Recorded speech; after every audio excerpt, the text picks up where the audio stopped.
Hello दोस्तों, आप सभी को स्वागत है ए टू जेड स्टडीज़ में। और आज हम लोग सीखने वाले हैं जियोमेट्री के बारे में। जियोमेट्री मतलब रेखा गणित के बारे में। आपने शुरू से लेकर क्लास में आपने जियोमेट्री के बारे में जानते होंगे, जियोमेट्री पढ़े हैं। लेकिन एवरेजिंग 90% लड़के क्या करते हैं, जियोमेट्री को छोड़ देते हैं। क्योंकि इसमें क्या है कि जो छोड़ने का एक ही कारण है, जहाँ पर हमें थ्योरम की बात आए, प्रमेय का बात आए, प्रमेय के चक्कर में हम लोग क्या करते हैं, लगभग इसको छोड़ देते हैं। क्योंकि प्रमेय में हमें पता है कि एक ट्रायंगल यानी त्रिभुज का जो तीनों कोनों का योग वो 180 डिग्री है। लेकिन उसको जब प्रूव करने के लिए दिया जाता है, क्योंकि क्लास में हमें दिया गया है प्रूव करने के लिए कि ये थ्योरम दे दिया कि त्रिभुज यानी एक त्रिभुज के तीनों कोनों का जो योग है वो 180 डिग्री। ये प्रूव करके दिखाइए। Prove that the three angle of a triangle, sum of three angle of a triangle is equal to 180 degree. ये प्रूव करने के लिए देता है। लेकिन दोस्तों इसलिए हम लोग क्या करते हैं, उसको छोड़ देते हैं और हम लोग जियोमेट्री को इतना ध्यान नहीं देते हैं। लेकिन आज हम लोग उस चीज़ को इग्नोर करेंगे, उसको पढ़ते पढ़ते यानी जीरो लेवल से हम लोग शुरुआत करेंगे। और जीरो लेवल से शुरुआत करके आगे करते करते उस चीज़ को भी हम लोग कवर कर लेंगे। ज्योमेट्री बहुत ही आसान है। ये अगर आप उसके अंदर इंटरेस्ट लेकर इसको करेंगे तो ज्योमेट्री सबसे आसान है। क्योंकि ज्योमेट्री में कुछ करने की जरूरत नहीं। अब हम लोग कॉम्पिटिटिव एग्जामिनेशन का तैयारी कर रहे हैं। इसका मतलब क्या है, हमें किसी भी कॉम्पिटिटिव एग्जामिनेशन में ये नहीं पूछेगा कि तीनों कोनों का योग 180 डिग्री प्रूव करके दिखाइए। क्योंकि उसमें क्वेश्चन डायरेक्टली क्वेश्चन पूछा जाएगा और उस क्वेश्चन के बिहाफ पर हमें आंसर देना है। यानी हमें प्रमेय यानी थ्योरम इसके अंदर प्रूव करने का जरूरत नहीं है। हमें पता है तो उसी के बिहाफ पर हम लोग करेंगे। लेकिन मैं शुरुआत जो करूंगा वो एकदम बिगिनिंग पॉइंट से शुरुआत करूंगा। यानी ज्योमेट्री का जो स्टार्टिंग पॉइंट होता है, ज्योमेट्री का जो स्टार्टिंग पॉइंट है वो है पॉइंट, यानी बिंदु से हम लोग शुरुआत करेंगे। बिंदु से शुरुआत करते करते हम लोग आगे जाएंगे। स्टार्टिंग में बात करते हैं हम लोग बिंदु का। बिंदु यानी पॉइंट। अब पॉइंट है क्या चीज, ये सबसे पहली बात है कि पॉइंट है क्या चीज, ये देखना है हमें। पॉइंट का परिभाषा क्या है। पॉइंट का कोई परिभाषा ही नहीं है, क्योंकि वो अपरिभाषित है। क्योंकि किसी लिखने से यानी किसी पेन से, जो लिखने वाला चीज से, अगर किसी प्लेन कागज में हम लोग एक डॉट बना देते हैं, इसी को पॉइंट कहा जाता है। यानी इसी को कहा जाता है पॉइंट। अब आप बोलेंगे कि पॉइंट लग रहा है ये सर्कल की तरह, लेकिन हम लोग इसको प्रूव कैसे करेंगे कि ये सर्कल है। क्योंकि पॉइंट का यानी बिंदु का कोई भी रेडियस नहीं होता है, यानी त्रिज्या नहीं होता है। और जब तक किसी वृत्त का, यानी इसको हम लोग अगर बोलेंगे कि ये लग रहा है कि वृत्त जैसा लग रहा है जी। अब वृत्त में क्या होता है कि किसी भी वृत्त का यानी किसी भी सर्कल का क्या होता है, त्रिज्या होता है। जब तक त्रिज्या नहीं होगा उसको हम लोग साबित नहीं कर सकते हैं कि ये वृत्त है यानी सर्कल है। अगर कोई बंदा देखकर बोले कि नहीं यार ये वृत्त जैसा नहीं है, ये लग रहा है कि ये चौकोर सा है, यानी हो सकता है कि ये एक वर्ग होगा। यानी वर्ग होने के लिए क्या होना चाहिए, उसका भुजा होना चाहिए। लेकिन बिंदु में यानी पॉइंट में ना इसका कोई त्रिज्या होता है ना कोई भुजा होता है। इसीलिए ये दिखता तो है लेकिन इसका लंबाई चौड़ाई ऊंचाई कुछ भी नहीं है। इसलिए इसका जो परिभाषा है वो अपरिभाषित है। यानी बिंदु का कोई परिभाषा ही नहीं है। जिस चीज का कोई लंबाई नहीं है, चौड़ाई नहीं है, देखने का तो दिख रहा है लेकिन इसको हम लोग परिभाषा नहीं दे सकते हैं। इसका कितना भुजा है, कितना इसका रेडियस यानी त्रिज्या है या भुजा है, क्या है, इसको हम लोग कुछ परिभाषा नहीं दे सकते। यानी इसके अंदर कुछ भी नहीं है लेकिन ये दिखता है। यानी किसी प्लेन कागज में यानी लिखने वाला पेज में अगर हम लोग किसी लिखनी से यानी पेन से हो, जिस चीज़ से हम लोग लिखें उसको अगर हम लोग ये पॉइंट लगा देते हैं यानी ये स्पॉट लगाते हैं, उस चीज़ को हम लोग कहेंगे बिंदु। ये वाली बात हो गया, इसको हम लोग कहेंगे पॉइंट यानी बिंदु। ठीक है दोस्तों, अब बिंदु के बारे में हम लोग जान गए। अब बिंदु से आगे यानी बिंदु से आगे कुछ बिंदु मिलकर यानी असंख्य बिंदु मिलकर एक लाइन बनता है, ये ध्यान रखना है। असंख्य बिंदु मिलकर एक लाइन बनता है, यानी ये धीरे धीरे अगर असंख्य बिंदु एक साथ मिला देंगे तो ये क्या बन गया, ये लाइन। इसका मतलब पहला वाला पॉइंट हुआ कि लाइन कहाँ से आया, लाइन कहाँ से आया, लाइन आया पॉइंट से, यानी बिंदु से। अनेक सारा बिंदु मिलकर एक लाइन बनता है, यानी पहला वाला जो पॉइंट होगा दोस्तों, ध्यान रखना है हमें इस चीज़ के बारे में ज़्यादा सोचना नहीं है। मैं जो बता रहा हूँ वो आप सिर्फ ध्यान रखिए, आप ध्यान रखेंगे तो ये चीज़ आपके दिमाग में फिट हो जाएगा। हम लोग शुरुआत कर रहे हैं, यानी बिगिनिंग कर रहे हैं पॉइंट से। अब पॉइंट से करते करते हम लोग क्या करेंगे, लाइन के बारे में पढ़ेंगे। लाइन में ढेर सारे लाइन होते हैं। लाइन में स्ट्रेट लाइन होता है, कर्व लाइन होता है, यानी सरल रेखा और वक्र रेखा, दो रेखा होता है। अब सरल रेखा के अंदर में भी ढेर सारे रेखा आता है, तो उसके बारे में भी हम लोग क्या करेंगे, पढ़ेंगे। तो सबसे पहले क्या हुआ कि बिंदु हुआ। अब बिंदु क्या हुआ, बिंदु से यानी हर चीज़ का एक एक डिटेल हमें पता होना चाहिए कि बिंदु किसे कहते हैं, बिंदु का काम क्या है। बिंदु के बाद आता है लाइन का। लाइन किससे बना हुआ है, ये चीज़ हमें पता होना चाहिए। यानी लाइन किससे बना हुआ है, बिंदु से बना हुआ है। पहला स्टेप यानी पहला, असंख्य बिंदु से लाइन बनता है, यानी रेखा बनता है। रेखा किससे बनता है, बिंदु से। ये चीज़ एक ध्यान रखना है। क्वेश्चन पूछ सकता है कि अब होता है कि कम से कम एक लाइन बनने के लिए कम से कम 2 बिंदु का जरूरत होता है। यानी क्वेश्चन इसमें पुट हो जाता है, ये क्वेश्चन बनता है, क्या बनता है कि एक लाइन में कम से कम कितना बिंदु होना जरूरी है, यानी कितना बिंदु होता है, कम से कम कितना बिंदु। इसका मतलब क्या हुआ, कम से कम 2 बिंदु जरूरत होगा, तभी जाकर एक लाइन बन सकता है। ये आपको ध्यान रखना है। यानी 2 चीज हो गया, असंख्य बिंदु से एक लाइन बनता है। दूसरा पॉइंट क्या हो गया कि एक लाइन में यानी एक रेखा में कम से कम 2 बिंदु होता है। यानी ये बन गया रेखा, यानी इसको लाइन कहते हैं। अब हो गया क्या कि 2 पॉइंट हम लोग कवर कर लिए हैं। असंख्य बिंदु से आप नोट भी कर सकते हैं इसको, ये कागज कलम उठा लीजिए, इसमें इसको आप नोट भी कर लीजिए कि असंख्य बिंदुओं से एक लाइन का निर्माण होता है, यानी एक लाइन बनता है। और एक लाइन में कम से कम 2 बिंदु होता है। अब तीसरी जो पॉइंट हमारे पास आ रहा है क्या कि लाइन क्या है, लाइन क्या हो गया, लाइन यानी रेखा जो है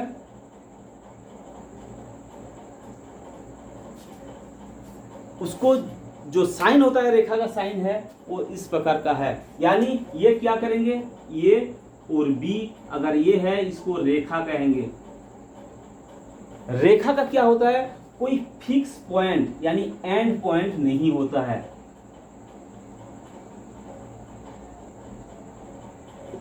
यानी रेखा क्या होता है, दोनों तरफ बढ़ते जाता है। इसको दोनों साइड में इसका क्या होता है, तीर का निशान लगा होता है। इधर भी end point, no end point, और इसका भी इधर क्या होता है, नो एंड पॉइंट।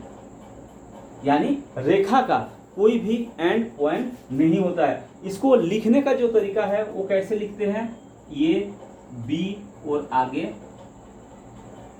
ये हो गया रेखा, यानी रेखा को। तो अब क्या क्वेश्चन में पुट होता है कि एक रेखा के अंदर कितना, कम से कम कितना पॉइंट होता है।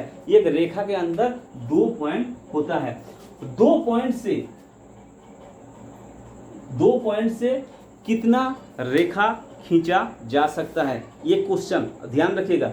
2 पॉइंट से कितना रेखा खींचा जा सकता है, 2 पॉइंट से एक ही रेखा गुजर सकती है या खींचा जा सकता है।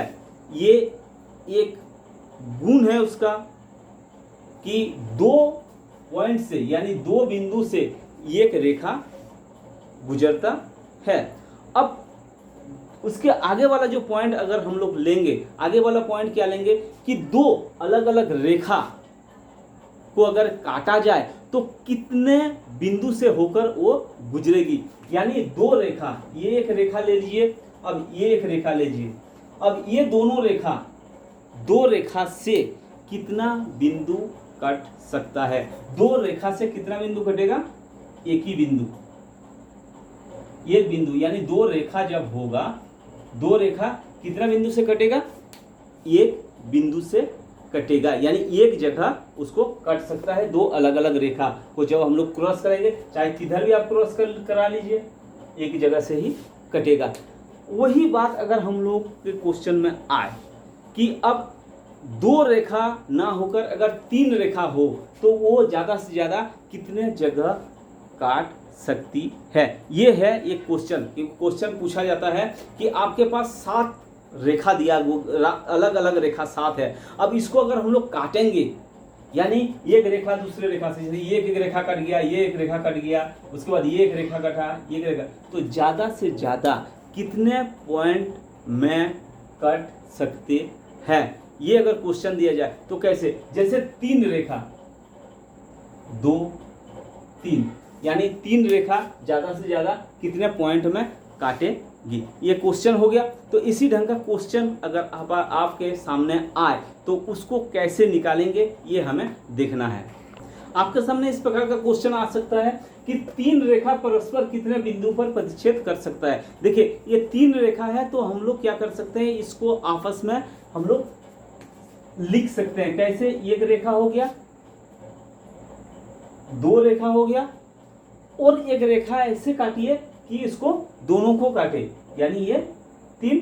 अब ये परस्पर कितने जगह में, कितने पॉइंट में, कितने बिंदु में ये टच कर रही है, यानी काट रही है। तो क्या हो गया, 1 2 और ये 3, यानी इसका आंसर हो जाएगा 3 बिंदु।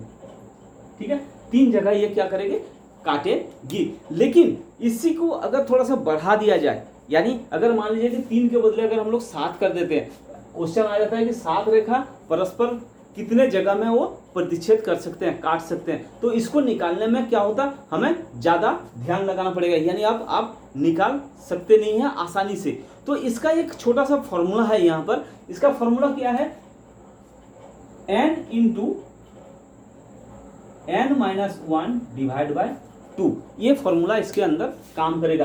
कितने रेखा में काट रही है, जैसे ये कितना है, 3 रेखा, यानी 3 रेखा n के बदले हम लोग लगाएंगे क्या, 3 × 3 -1 डिवाइड बाय 2। अब क्या हो जाएगा, 3 2 2, यानी कितना बिंदु हो गया, 3 बिंदु हो गया, 3 बिंदु।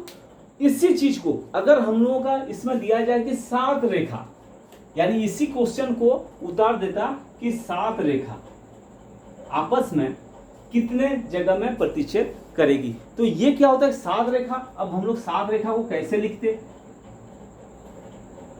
कुछ इसी ढंग का कुछ होता, लेकिन ये क्या होता है, इतना आसानी से हम लोग निकाल नहीं पाएंगे, इसलिए ये फॉर्मूला हमारे पास काम आएगा। इसको आपको नोट करके रखना है कि ये रेखा, यानी 2 रेखा, कम से कम 2 रेखा एक जगह काटेंगे तो 1 बिंदु बनेगा, 3 करेंगे तो 3 बिंदु बन गया। वही अगर 7 होगा तो कितना बनेगा, 7 × 7 - 1 डिवाइड बाय 2, यानी कितना हो गया, 7 × 6 डिवाइड बाय 2, 2 तिया, यानी कितने जगह वो काटेगी, 21 जगह प्रतिच्छेद करेगी, यानी एक दूसरे को 21 जगह में वो काट सकती है, ज्यादा से ज्यादा 21 जगह में काटेगी। ये हो गया आपका छोटा सा क्वेश्चन। आगे अब चलते हैं हम लोग। अब हम लोग बात करते हैं काइंड्स ऑफ लाइन, प्रकार, लाइनों का प्रकार, यानी रेखा का प्रकार। कितने प्रकार के रेखा होते हैं। रेखा जो होते हैं वो 2 प्रकार के होते हैं। एक तो स्ट्रेट लाइन,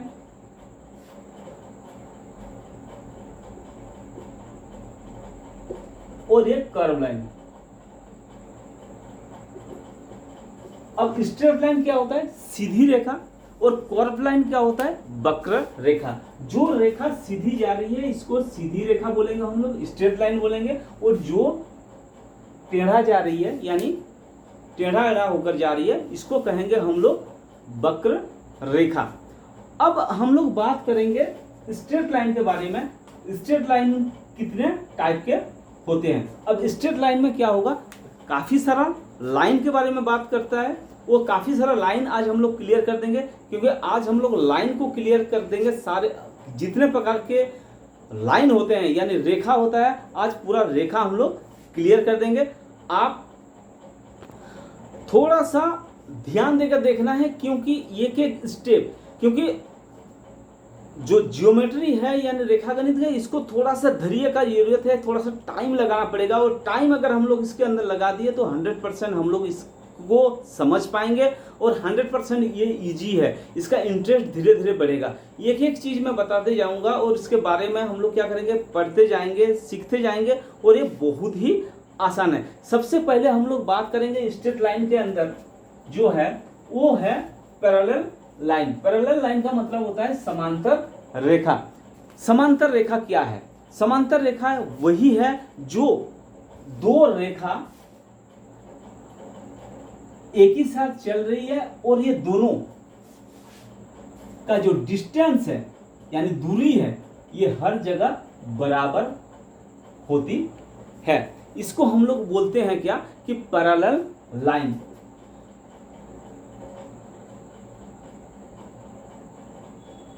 पैरेलल लाइन।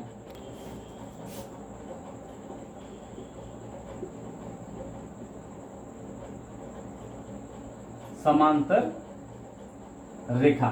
अब समांतर रेखा क्या होता है कि ये जो लाइन जा रही है ये क्या हो रहा है, दोनों एक साथ चल रहे हैं और ये कभी एक जगह जाकर मिलते नहीं है। जैसे इसको हम लोग एक चार एग्जांपल कैसे है, जैसे ट्रेन के पटरी क्या होता है, बराबर लाइन में चलती है। इसी को हम लोग क्या करते हैं, पैरेलल लाइन बोलते हैं। यानी एक दूसरे क्या होता है, दोनों एक ही। नेक्स्ट जो लाइन आ रहा है वो है परपेंडिकुलर। यानी परपेंडिकुलर क्या होता है, एक दूसरे के ऊपर दो रेखा एक दूसरे के ऊपर जब सीधा सीधी यानी यहां पर 90 डिग्री का एंगल बनाकर काट रहे हैं एक दूसरे को, इसको हम लोग बोलेंगे परपेंडिकुलर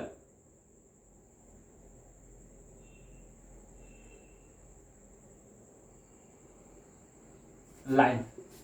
यानी क्या हो गया, लंबवत रेखा। यानी क्या हो गया, एक दूसरे के ऊपर दो रेखा एक दूसरे के ऊपर इस पोजीशन में काट रहे हैं जिसका कोण का मान है 90 डिग्री। यानी एक दूसरे के ऊपर सीधा, तो ये पहला हो गया, ये आपका दूसरा हो गया। क्या होगा, परपेंडिकुलर लाइन। सारा चीज आप नोट कर लीजिए, ये आगे चलकर काम आएगा, क्योंकि हर चीज के बारे में जब क्वेश्चन पूछा जाएगा तो एक एक अलग अलग चीज के बारे में अलग अलग चीज का पता चलेगा। तो इसको आप नोट कर लीजिएगा। उसके बाद हम लोग तीसरे जो लाइन के बारे में बात करेंगे वो बात हो गया संगामी रेखा। यानी संगामी रेखा क्या हो गया, एक बिंदु के ऊपर जब असंख्य रेखा गुजरती है, इसी रेखाओं को बोला जाता है संगामी रेखा। यानी संगामी रेखा। कॉन्करेंट लाइन, संगामी रेखा। आप इसको नोट कर लीजिए, नोट करके रखेंगे तो क्या हो जाए, आपका नोट भी बन जाएगा। और ये चीज बाद में जब भी आप इसको रिवाइज करना चाहते हैं तो रिवाइज करते समय जब देखेंगे तो आसानी से आपको समझ में आ जाएगा। तो तीसरा हो गया, ये हो गया तीसरा लाइन। अब चौथा लाइन के बारे में बात करेंगे। चौथा लाइन जो है आप नोट कर लीजिए इसको, उसके बाद मैं चौथा लाइन के बारे में बताऊंगा। चौथा लाइन जो होगा वो क्या होगा, प्रतिच्छेदी लाइन। यानी एक लाइन जब दूसरे लाइन के ऊपर, यानी दो लाइन जब एक दूसरे पर काटती है, इसी को कहते हैं प्रतिच्छेदी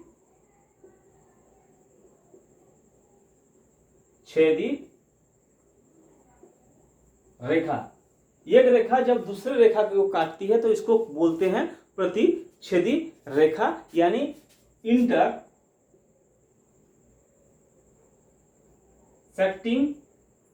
लाइन। इंटरसेक्टिंग लाइन, ये क्या हो गया आपका चौथा। आप इसको नोट कर लीजिए, इंटरसेक्टिंग लाइन होगा, एक दूसरे के ऊपर काट रही है, क्योंकि इसी में कुछ क्वेश्चन बनेंगे कि जब इंटरसेक्टिंग लाइन है तो कुछ कोण बनेंगे। इस कोण के बारे में हम लोग बाद में बात करते हैं, अभी सिर्फ इसके बारे में हम आप लोग देख लीजिए, इसको समझ लीजिए, क्योंकि ये आगे चलकर इसका काम आएगा। हम लोग 0 लेवल से स्टार्ट कर रहे हैं तो टाइम थोड़ा सा लगेगा, हमारे पास टाइम है, हम लोग क्या करेंगे, इस टाइम का पूरा का पूरी सदुपयोग करेंगे, ठीक है। इसके बारे में पूरा का पूरा, यानी शुरुआत से लेकर अच्छे ढंग से, यानी किसी भी कॉम्पिटिटिव एग्जामिनेशन में, चाहे आप टेट का, जीटेट का, किसी का भी कॉम्पिटिटिव एग्जामिनेशन तैयारी कर रहे हैं तो ये काफी इंपॉर्टेंट चैप्टर है। ये आ गया आपका चौथा नंबर। अब पांचवा जो है वो है ट्रांसवर्सल लाइन, यानी तिर्यक रेखा। ट्रांसवर्सल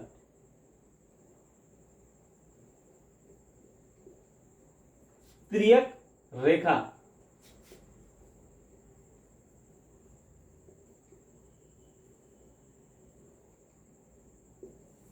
तिर्यक रेखा क्या होगा, ये टेढ़ा होता है, चाहे ऐसे क्यों ना हो, वो क्या होगा, तिर्यक रेखा। ये था रेखा के बारे में कुछ इंपॉर्टेंट चीज, 5 रेखा के बारे में बता दिया, ट्रांसवर्सल, इंटरसेक्टिंग,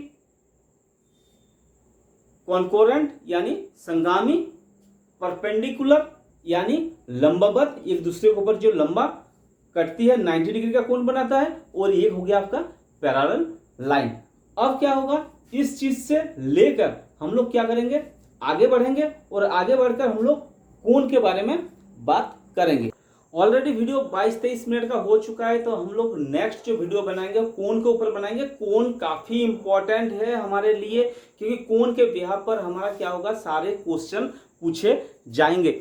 सपोज नेक्स्ट जो क्लास करेंगे कोण के बारे में बात करेंगे, और उसको क्लियर करते ही इस प्रकार के जो क्वेश्चन है आपके सामने कुछ डेमो में दे दिया। मेरे पास कम से कम 30 से 40 क्वेश्चन इस प्रकार का क्वेश्चन रखा हुआ है, जो हम लोग वो आगे करेंगे, और आगे करने के बाद हमारा क्या हो जाएगा, लाइन और कोण के बारे में हम लोगों को 100% पता चल जाएगा। ये जो सवाल है, ये सवाल हम लोग आसानी से आप अपने घर में बैठे हुए सिर्फ 1-1 मिनट के अंदर ही, 1-1 मिनट भी नहीं लगना है, आधा मिनट के अंदर ही आप अपने आप को इसको हल कर पाएंगे।